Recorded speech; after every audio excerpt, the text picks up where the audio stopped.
Et bonjour à tous, j'espère que vous allez bien. On se retrouve aujourd'hui pour la première vidéo de la chaîne du potager débutant. Et on va s'intéresser aujourd'hui à la bouture d'un olivier. Voilà, j'ai décidé de faire 3 boutures d'olivier. Donc je vais vous montrer un petit peu la technique que j'utilise.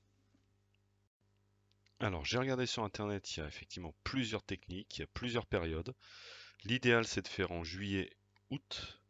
Maintenant, on peut également le faire en février. Donc, écoutez, j'ai décidé de tester cette technique et de le faire au mois de février, puis on verra bien ce que ça va donner. Allez, c'est parti, on va attaquer de suite. Donc voilà l'olivier qui va me faire des boutures.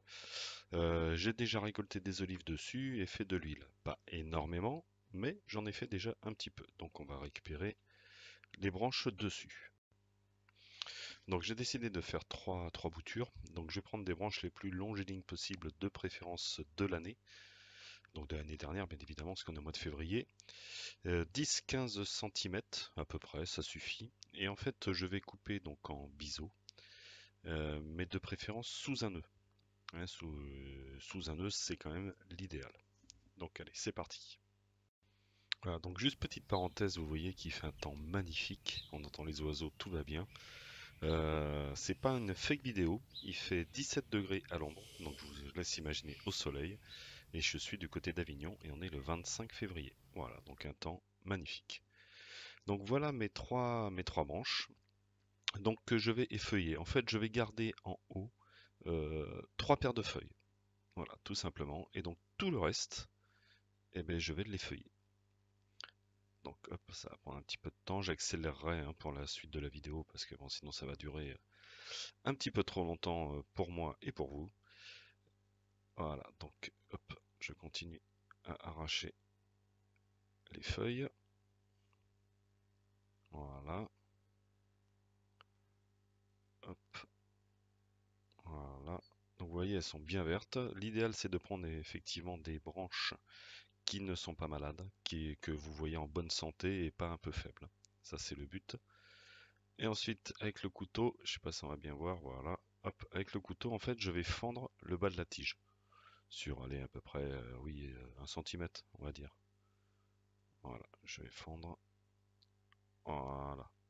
Hop. Et une fois que c'est fait, je la pose et je vais passer à la suivante. Donc en mode accéléré, étant donné que la technique reste la même, hein, pour une ou pour 3 branches.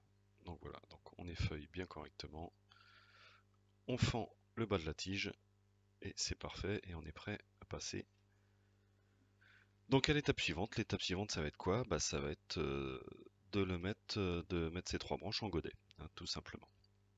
Alors pour ce faire, donc bien sûr 3 branches, 3 godets, jusque là tout va bien. Je vais mettre des petites billes d'argile, donc au fond de mes 3 godets. Ça va me servir à quoi? Simplement à drainer l'eau, parce que je veux pas qu'il y ait que l'eau stagne, tout simplement. Alors il va falloir que ça soit beaucoup arrosé, parce qu'il faut quand même que ça soit bien humide. Mais bon, malgré tout, voilà, moi j'aime bien drainer pour éviter que l'eau stagne et que ça finisse par pourrir. Voilà, donc je mets mes billes d'argile, et ensuite je vais y mettre mon terreau. Voilà, hop. Donc le terreau, vous allez voir, il faut surtout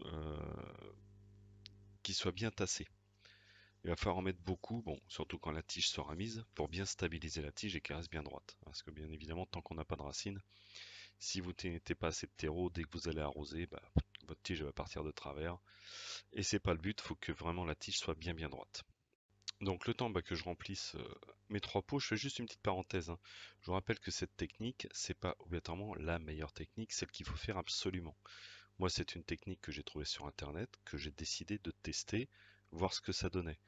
Donc s'il y en a pour qui ma technique ne leur plaît pas, ça sert à rien de mettre des pouces négatifs. Voilà, comme je vous dis pas faites ça et faites pas les autres. Non. Moi j'ai vu celle-là, elle me paraît super simple à faire, il n'y a pas de prise de tête. On peut mettre effectivement comment dire un produit de bouturage. Moi j'en mettrai pas, je veux que ce soit que du naturel. Et puis on suivra au fur et à mesure de mes vidéos. Je vous referai dans quelques temps une autre petite vidéo, voir un petit peu si ça a poussé et voir si la technique est bonne ou pas, tout simplement. Moi, c'est une phase de test. Voilà. Donc là, hop, je vais faire un petit trou pour mettre donc ma branche. Voilà, donc, je vais la rentrer. Moi, je la fais toucher jusqu'aux billes d'argile, hein, tout simplement. et je vais bien tasser. Voilà, comme je vous disais, il faut tasser vraiment au maximum, voilà, de manière à ce que ma tige elle reste bien droite. Et donc je vais remettre du terreau pour que ce soit vraiment au niveau et que ce soit très bien tassé. Voilà, ça c'est l'idéal. Voilà, là vous voyez que ma tige est droite. Hop, j'en remets encore un petit poil. Voilà, faut pas hésiter à mettre du terreau, hein. De toute façon, c'est pas gênant du tout. Voilà. Et voilà. Donc là, j'en ai un de près. Donc je vais pouvoir passer à faire les deux autres, hein. Donc je le fais hors vidéo. Voilà. Une fois que c'est fait, bah, il va falloir arroser abondamment. Donc n'hésitez pas, surtout le premier arrosage, n'hésitez pas à arroser. Voilà. Donc ça, moi, je vais le faire jusqu'à temps que l'eau s'écoule vraiment par le fond. Euh, et je pense que dès demain, je réarroserai une deuxième fois. De toute façon, j'ai les billes d'argile, donc l'eau ne va pas stagner, ça va se drainer tout seul. Et après, je pense que ouais, tous les 3, 4 jours, je pense que j'y mettrai un petit coup d'arrosage. Je vais voir un petit peu comment ça se passe, hein. De toute façon, je pense que les premiers temps, il va falloir surveiller. Et je vais voir un petit peu voilà, comment ça se goupille un petit peu tout ça. Alors pour le stockage, comme je vous ai dit, on est au mois de février, donc on peut encore avoir des gelées. J'ai pas de serre extérieure, donc personnellement, je vais le garder à l'intérieur de la maison. Dans un endroit, on va dire de préférence où il fait 20 degrés, et en arrosant, oui, tous les 3, 4 jours. Évitez surtout de le mettre en plein soleil, car ça fait évaporer aussi bien l'eau de la terre que l'eau qu'il y a dans les feuilles et dans la tige. Donc ça, c'est à éviter.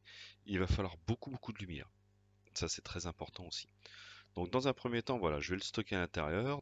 Comme il y a des après-midi comme aujourd'hui où il fait 17 à l'ombre, effectivement, oui, je le sortirai dehors comme je fais pour mes semis. De toute façon, j'utiliserai tout à fait la même technique pour les rentrer le soir.